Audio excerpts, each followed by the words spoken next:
decir que quiero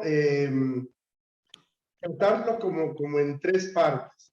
Una primera parte que puede ser la parte bíblica, la hermenéutica bíblica, el ordenamiento literario del texto, y luego hacer una aplicación pastoral, personal, y la tercera parte, pues que son las preguntas que se plantean y que ustedes las van resolviendo y van contestando y que ya las tiene Lauren para poderlas compartir más adelante.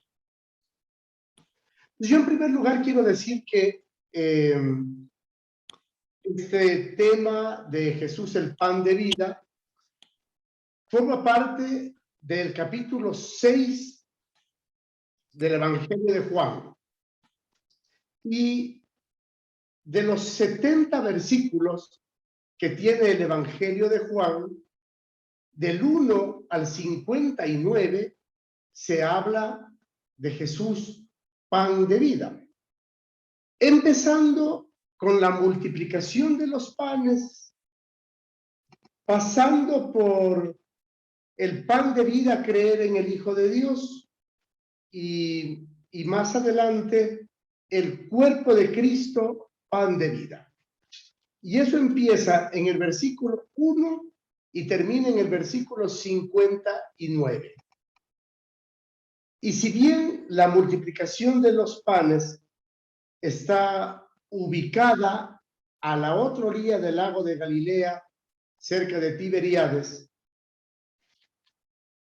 el versículo 59 nos advierte que todo este discurso, que además ya lo vamos leyendo en las Eucaristías de los domingos anteriores, por partes, dice: así habló Jesús en la casa de oración en Cafarnaúm. Lo que significa que fue una homilía, un conversatorio, como se dice hoy en términos modernos, con discípulos y con público presente en la casa de oración de Cafarnaúm. Esto que podría empezar al terminar lo de la multiplicación de los panes, que termina en el versículo 27, y empezar con esto de el pan de vida, creer en el Hijo de Dios, que empieza en el versículo 28. ¿Por qué digo esto? Digo esto porque este discurso de Jesús está hecho en un ambiente litúrgico. Es dentro de un ambiente litúrgico donde se habla de esto de Jesús, el pan de vida.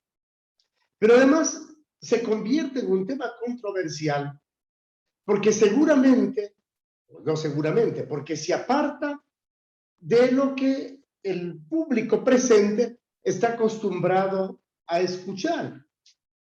Porque eso no estaba previsto en su reflexión o no estaban preparados para escuchar. De tal manera que cuando ha terminado el discurso, en el versículo 60, que es la continuación del discurso, dice lo siguiente: cuando oyeron todo esto, muchos de los que habían seguido a Jesús dijeron: este lenguaje es muy duro. ¿Quién puede sufrirlo? Jesús captó en su mente que sus propios discípulos criticaban su discurso y les dijo: ¿les desconcierta lo que les he dicho? ¿Qué va a hacer entonces cuando vean al Hijo del Hombre subir al lugar donde estaba antes? El Espíritu es quien da vida, la carne no sirve de nada.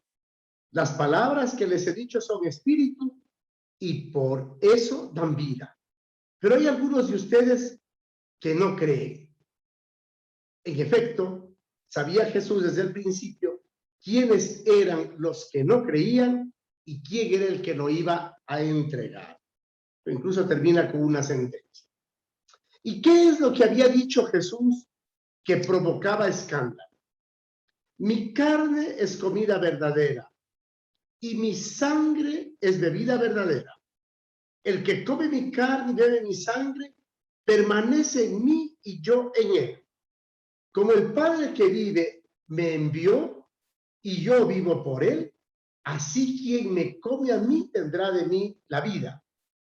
Este es el pan que ha bajado del cielo, no como el que comieron sus antepasados, los cuales murieron. El que coma de este pan vivirá para siempre. Así habló Jesús en la casa de oración de Cafarnaúm. Y a continuación, esto es un lenguaje muy duro. ¿Quién podrá sufrirlo? Eso dice la gente. Claro, y es que el evangelista Juan nos repite una y otra vez expresiones e imágenes de gran fuerza para grabar bien en las comunidades cristianas que han de acercarse a Jesús para descubrir en él una fuente de vida nueva, un principio vital que no es comparable con nada que hayan podido conocer con anterioridad. Por eso provoca escándalo, porque no habían podido conocer nada así con anterioridad. Jesús en la discusión, también en un determinado momento hace una afirmación de mucha importancia. Nadie puede venir a mí si no lo atrae el Padre. Y más adelante continúa. El que escucha lo que dice el Padre y aprende, viene a mí.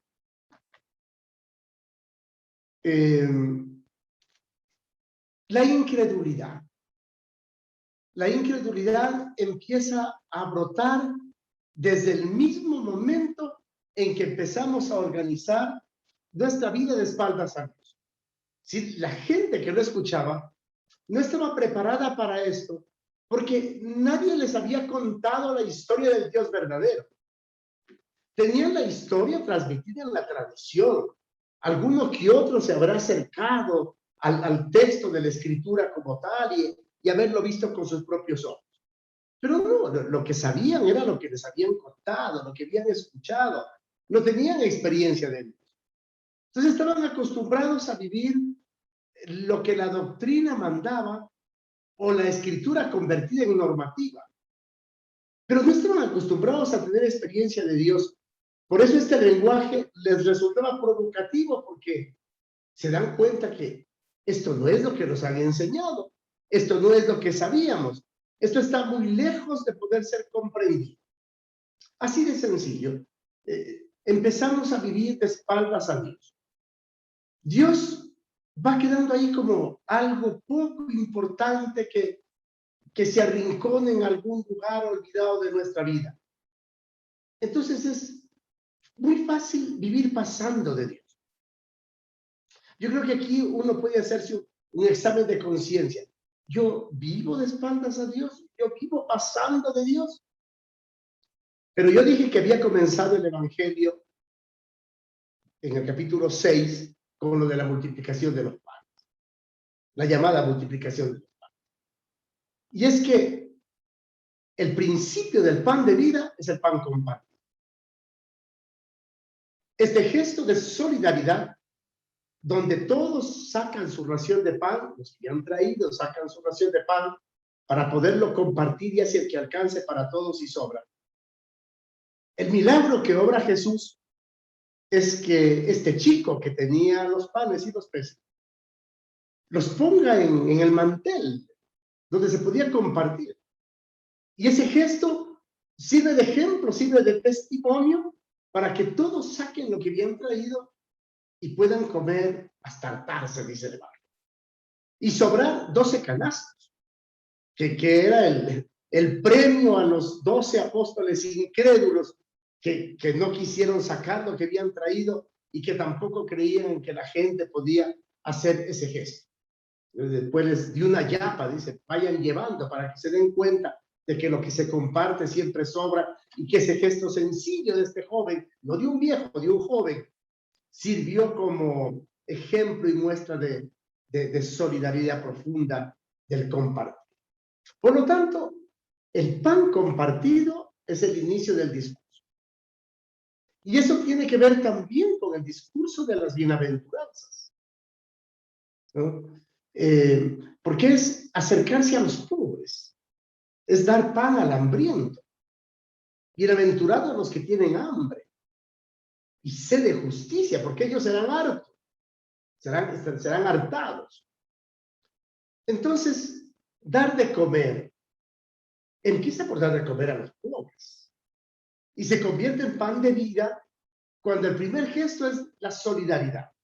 Recuerden también eso, de esto que hicieron con uno de estos mis hermanos más pequeños, conmigo lo hicieron. Si el pan dado al más pequeño, que sacia su hambre, se convierte también en un principio que sale de lo profundo, de la esencia del ser cristiano. Vivir para el otro, amar al prójimo como a ti mismo. No hay amor más grande que dar la vida. Por lo tanto, compartir el pan es también dar la vida por el otro. Yo creo que incluso los que nos decimos creyentes, estamos perdiendo capacidad para escuchar a Dios.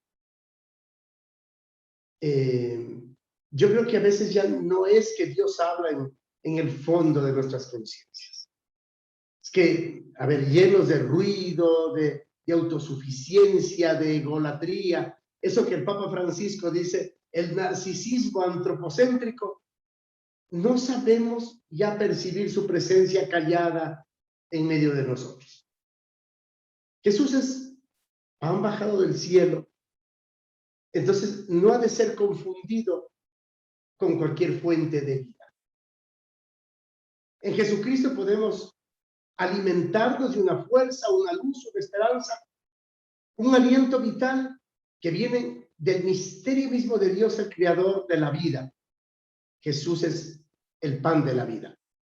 Y es que Él lo va a poner ahí al final de la última cena, cuando después de partir el pan y compartir la copa, les termina pidiendo a sus apóstoles: hagan esto en memoria mía, hagan esto en memoria mía. La memoria no es solo el pan de la Eucaristía, la memoria es su palabra. Fíjense, las ediciones paulinas tienen unos comentarios exegéticos para cada domingo, y el folletito que muchos de ustedes lo adquieren porque les sirve para la reflexión de la misa dominical se llama el pan de la palabra. Lo que significa que el pan es palabra. El pan es Eucaristía. El pan es el testimonio dado por Jesús, su paso por el mundo, su vida. El pan es su cruz.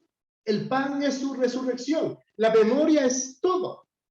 Entonces, el que come de este pan y el que bebe de esta copa está comiendo el pan, está bebiendo la sangre, está comiendo el cuerpo, está bebiendo la sangre, pero en la totalidad del ser de Jesús. No es una partecita de Jesús, es la totalidad, es su palabra, su vida. Y en esa totalidad es donde hacemos memoria. La memoria es la huella, la marca, la identidad, eso que cada uno de nosotros tenemos en nuestro ADN espiritual. Ustedes que son padres y madres de familia, muchos de ustedes, sus hijos, sus hijas, por herencia, una partecita de ustedes llevan, pues, o el carácter, o el físico, o los valores, los defectos también, la espiritualidad, una partecita, ¿no? La gente dice, qué igualito que es a su padre, qué igualita que es a su madre. ¿Cómo se parecen? Son como una gota de agua. O cómo es como la mamá dice, es que se parece mucho a su papá. Es igual, su manera de pensar, su manera de ser, su manera de actuar. O el papá dice, es que es igualito a la mamá, pero no hay dónde perderse, ¿no? Actúa como ella, piensa como ella. Bueno, pues El papá y la mamá, a más de transmitirle el ADN biológico, le han transmitido la huella de su identidad y lo han marcado para siempre. Cuando el papá o la mamá ya no están, han muerto, el hijo sigue siendo memoria viva. La hija sigue siendo memoria viva porque esa huella, esa marca, esa identidad la va paseando por el mundo 30, 40 años después que su papá, no, su mamá ya no está. Siendo así, pues después de 2000 años, los discípulos, las discípulas de Jesús, la huella, la marca, la identidad de Jesús tiene que estar en su vida, pues. Tanto que yo puedo ir por la calle y la gente podría decir, pero si es igualito a Jesús, se parece, actúa como Jesús, habla como Jesús, piensa como Jesús. ¿Por qué? Porque se alimenta de Jesús. ¿Y cómo se alimenta? De su palabra, de su vida y de su cuerpo, de su pan, de su sangre. Se alimenta tanto que se parece, que es como Él. Fíjense, Jesús se alimentaba tanto del Padre, de su palabra, de su experiencia, de su revelación, de su filiación. Se alimentaba tanto que se daba el lujo de decir, el que me ve a mí, ha visto al Padre. Pues nosotros podríamos darnos el lujo de decir, modestia aparte, y con humildad, oh, si me ven a mí, algún pedacito de Jesús se encuentra en mí. El problema es que nosotros solemos apartarnos de Jesús y la gente no ve en nosotros a Jesús porque no vivimos como Él, porque no pensamos como Él, porque no hablamos con Él, porque finalmente no lo seguimos. No va a mostrar su huella, no mostramos su impronta, no hacemos gala de tener su ADN. Los cristianos por el bautismo tenemos el ADN de Dios en la vida y el ADN de Jesús en la vida.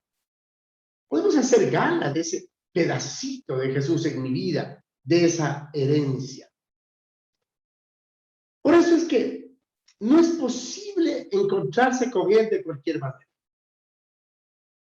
Hemos de ir a lo más hondo de nosotros mismos, abrirnos a Dios y escuchar lo que nos dice el Padre.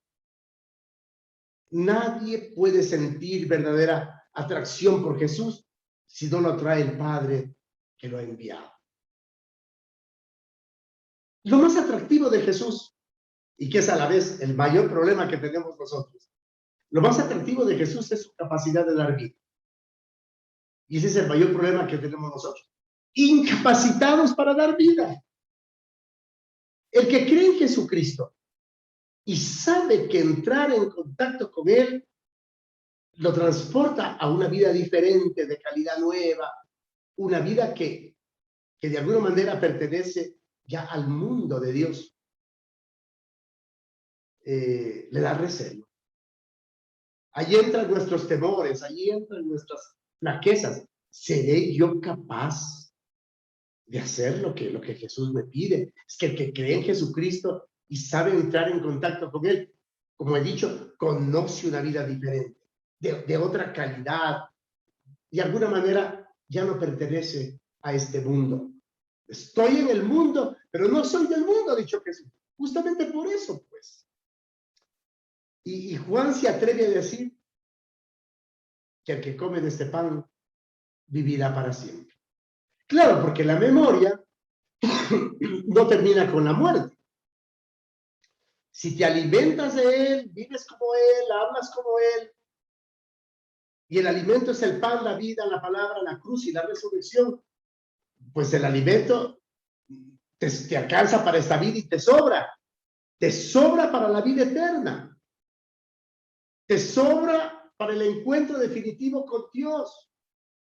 Te sobra para el encuentro definitivo con el Padre. Te sobra. Por eso es que vives para siempre. Si en nuestras comunidades cristianas no nos alimentamos del contacto con Jesús, seguiremos ignorando lo más esencial y decisivo del cristianismo. Por eso no hay nada pastoralmente más urgente que cuidar nuestra relación con Jesús el Cristo y cuidarla bien. El rato que esa relación se daña, nosotros le planteamos divorcio a Jesús. Él no se va a divorciar de nosotros, pero nosotros sí. Y si no se cuida, la relación se debilita, como en cualquier relación. Ustedes, las parejas, saben que cuando las cosas no se han llevado bien en la casa y en el hogar, un momento la relación se debilita y no va más. O por lo menos se vuelve insufrible. Y a nosotros los pastores nos pasa lo mismo. Cuando rompemos la relación con la comunidad y ya hacemos que nadie nos quiera porque no damos la talla para dejarnos amar, tú ya no puedes estar en esa parroquia o en esa comunidad. Aquí hay muchas hermanas religiosas que están en esta reunión. Pregúntenles las dificultades en la vida comunitaria. Hay que tener temple, valentía, fuerza espiritual, a veces para estar en un ambiente donde hay que ceder un poquito, donde hay que tolerar, donde hay que soportar, donde hay que aprender a amar, donde hay que dejarse amar y donde hay que aprender a crecer con los dones del uno y abstenerse de las debilidades del otro, de la otra. No es un camino fácil. Entonces, cuando se rompe la relación en la vida comunitaria entre los pastores y la comunidad, entre los padres y los hijos, en la comunidad de la vida religiosa, tú te quedas ahí estancado, sin ninguna posibilidad de crecer. Rompes la relación con Jesús, dejas de alimentarte de él, no lo escuchas, pan de la palabra, no lo comes,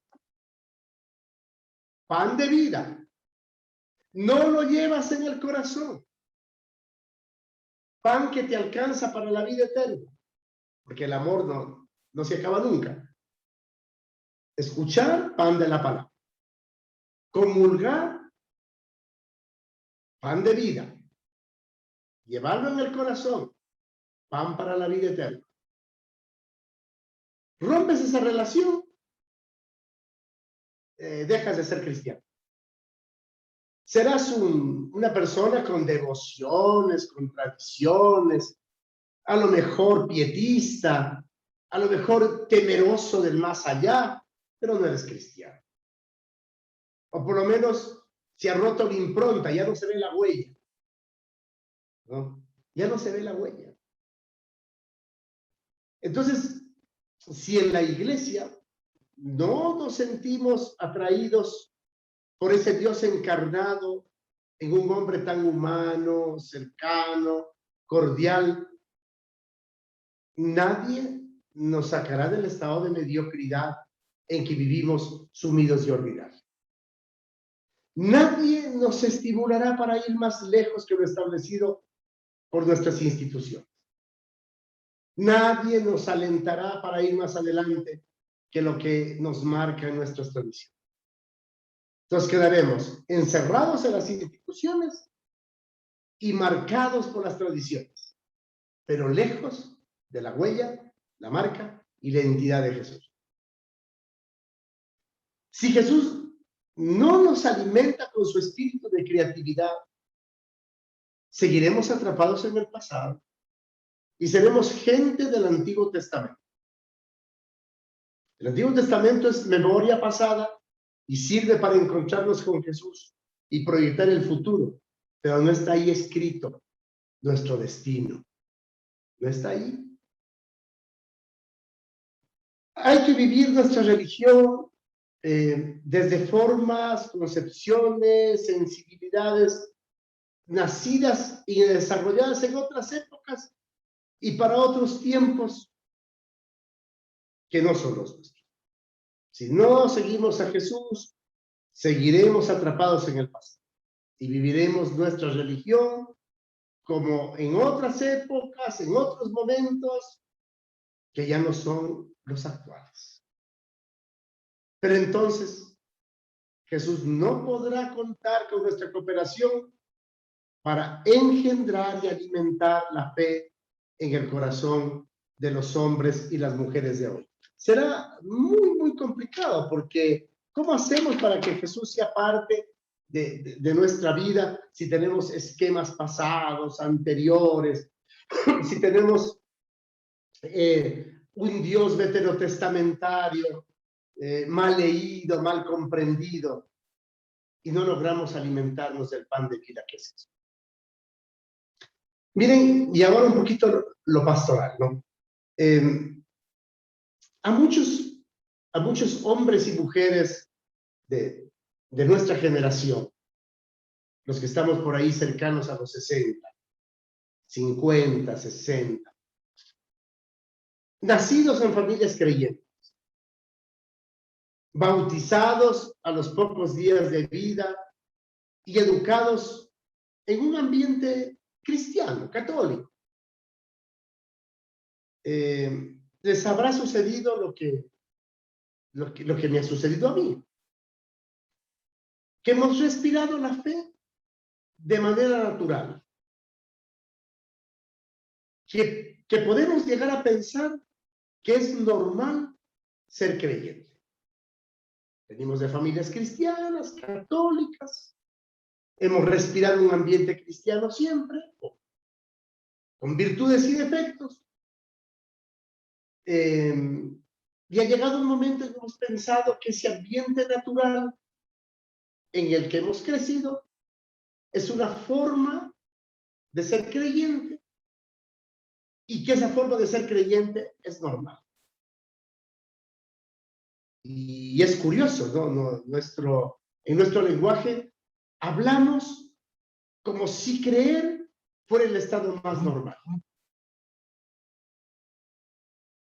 El que no adopta una postura creyente ante la vida es considerado como un hombre o mujer al que le falta algo, porque nosotros pensamos que esto es natural en todo mundo. Entonces, enseguida lo designamos de una manera o de una forma primativa, increyente, incrédulo. Pero no, es que en el mundo moderno, en la sociedad moderna, ya no todos ni todas han crecido en hogares cristianos donde creer sea una forma natural y donde vivir cristianamente sea una forma de ser y estar en el mundo, o dejarse guiar por la presencia de la creencia, la presencia de Dios en la vida. Esto ya no es así. Para millones de personas en el mundo, eso es cosa del pasado, eso es de nuestra generación. Por eso les dije, voy a decir también una parte pastoral. Entonces, nos toca la difícil tarea de llevar a esta generación nueva que ha nacido en ambientes tildados de incrédulos o increyentes, llevar a Jesús y llevarlo como pan de vida. Pero la única forma de llevarlo es si nosotros alimentamos nuestra vida con este pan y lo compartimos y lo multiplicamos como la multiplicación de los panes con los que no han crecido en ambientes con esa impronta. Y la gente tiene que aprender a leer en nosotros el pan escrito, el pan hablado, y tiene que aprender en nosotros el pan testimoniado, y tiene que descubrir en nosotros ese pedacito de Jesús que yo digo tiene que ser visible.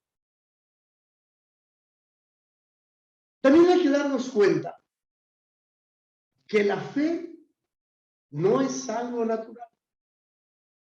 Es un don, yo diría, inmerecido, que los creyentes lo tenemos por gracia. Los increyentes no son gente tan extraña como a veces nos puede parecer. Al contrario, tenemos que empezar a reconocer que somos los cristianos, los creyentes, los que resultamos bastante extraños. A ver, esto es importante. Nosotros pensamos que los que no creen, los incrédulos, como les llamamos, los que no nacieron en ambientes donde la fe se respira con naturalidad, son gente extraña. Ah, no cree. Dice que no cree. Pero no nos hemos preguntado si nosotros a ese incrédulo le resultamos extraños. Porque decimos que creemos, pero no hacemos lo que decimos que creemos. No cumplimos con lo que hablamos. No mostramos lo que profesamos. ¿Qué le dices a un incrédulo cuando tienes a alguien que se proclama católico y va a misa y comulga y se encuentra al frente de un servicio público y se dedica a robar? ¿Cómo le dices al incrédulo que mira, ahí tienes a un católico creyente practicante? ¿Practicante de qué? ¿Creyente en qué? ¿Cómo le dices a tu hijo que tienes que ser cristiano, como es tu padre, que va a misa, pero maltrata a la esposa? Para el chico le resultas extraño. Y la primera cosa que va a decir el niño es, pues yo no quiero ser creyente como mi papá. No quiero ser cristiano como mi mamá, porque si es así, ¿no? Hay muchísima gente que dice, yo no voy a misa porque la gente que va a misa después vive como quiera, hace lo que quiera, habla mal de los demás, se fija en todo, se dedica a explotar, no es solidaria, es egoísta y va a misa. Por eso yo no. Resulta que los cristianos les resultamos extraños a los incrédulos por nuestras contradicciones al momento de hacer lo que decimos creer. Eso es complicado. Yo digo, es normal ser hoy discípulos de un hombre ajusticiado por los romanos hace 20 siglos, del que proclamamos que resucitó a la vida porque era nada menos que el Hijo de Dios hecho hombre. ¿Hemos sido capaces de mostrar eso de manera tácita a nuestros hijos, a nuestros discípulos en las instituciones educativas, a nuestras comunidades a las que pastoreamos? ¿Es razonable esperar en un más allá que podría ser solo la proyección de nuestros deseos y una especie de engaño para la humanidad?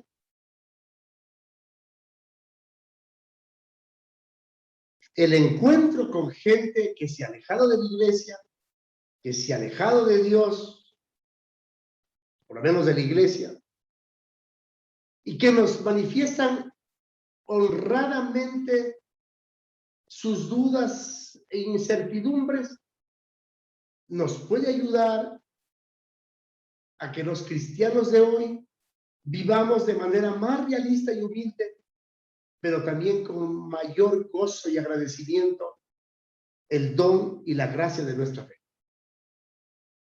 Yo creo que es una oportunidad fehaciente de poder traer la memoria de Jesús en la vida diaria de cada uno de nosotros. Si no hacemos eso, nos va a pasar, les va a pasar, le va a pasar al pueblo lo mismo que les pasó a los judíos. Que nos van a decir, ¿qué modo es ese de hablar así de ustedes? Muéstrenme, y eso cómo se come, cómo se hace. Muéstrenme. Y no hay forma de mostrarlo si no nos hemos alimentado de lo que decimos.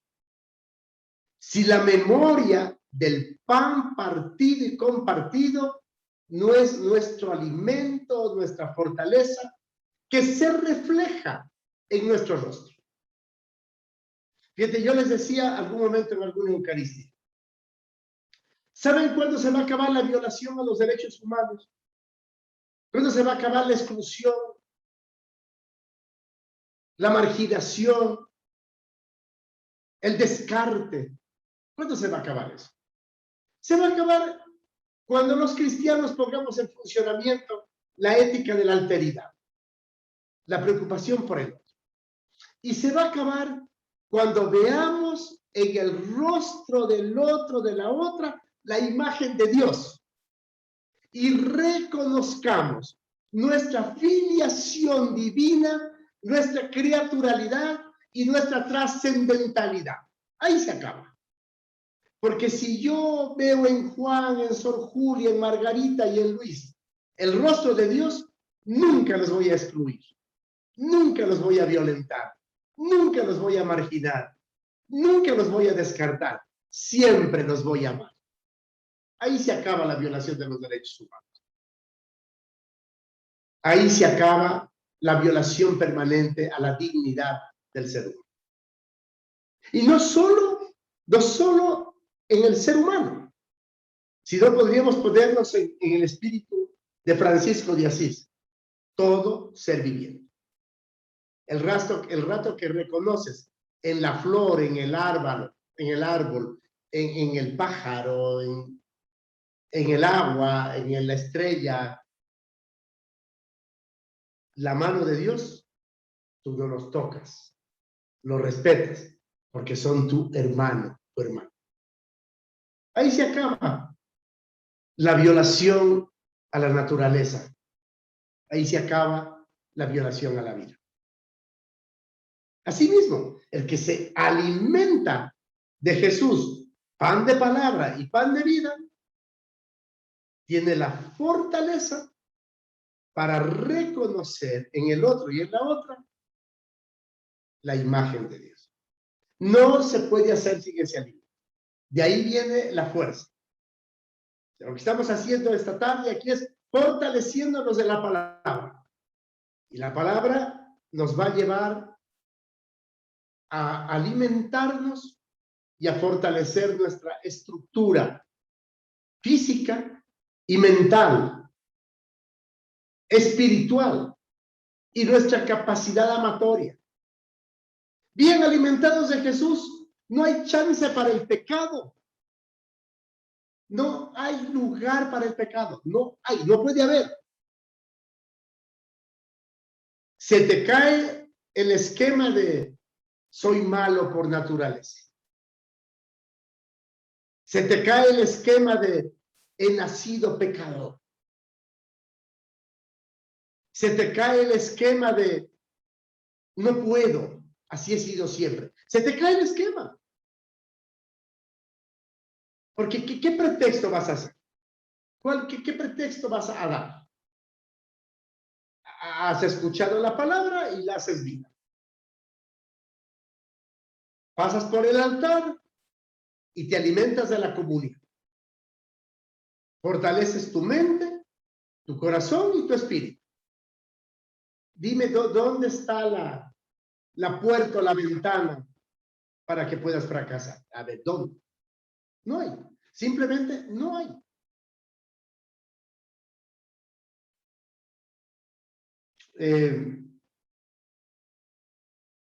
Yo digo que aunque los cristianos tenemos razones para creer, la fe, como dice San Pablo, no se fundamenta en la sabiduría humana. La fe no es algo natural y espontáneo. Es un don inmerecido, una aventura extraordinaria, un modo de estar en la vida que nace y se alimenta del pan que es Cristo, y de la gracia de Dios. A ver, esto es muy importante. La fe no se fundamenta en la sabiduría humana. San Pablo ya se dio cuenta de eso y con fuerza. La fe no es algo natural y espontáneo. No, no, no. No es algo. La gracia, sí. La fe no. Es un don. Es un don del Espíritu Santo. Es un don inmerecido, una aventura. Un modo de estar en la vida. Un modo de ser y estar en el mundo. Una opción. Una vocación.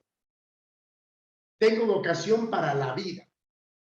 Hago opción por los pobres. Ah, ahí está. Ese es mi proyecto de vida. Es mi modo de ser y estar en el mundo. Y eso nace y se alimenta de la gracia de Dios. No es espontáneo. Los creyentes, ¿no es cierto?, de hoy, deberíamos escuchar de manera muy particular aquellas palabras de Jesús. No critiques,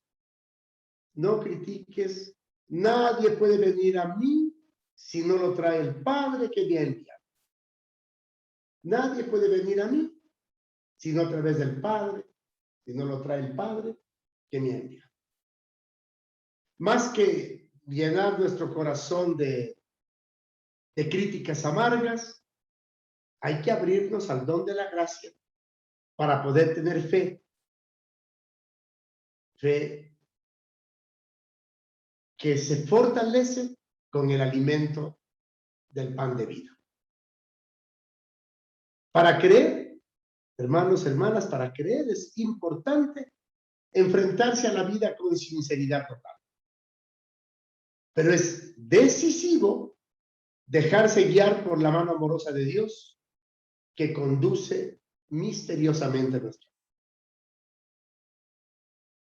Enfrentarse con sinceridad a la vida. Esto es un requisito, pero la gente tiene mucho problema con eso. A mí me pasa mucho cuando confieso. Además, ya con tantos años confesando, ya soy medio brujo en eso.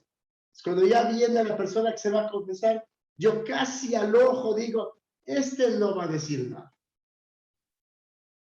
No va a decir nada.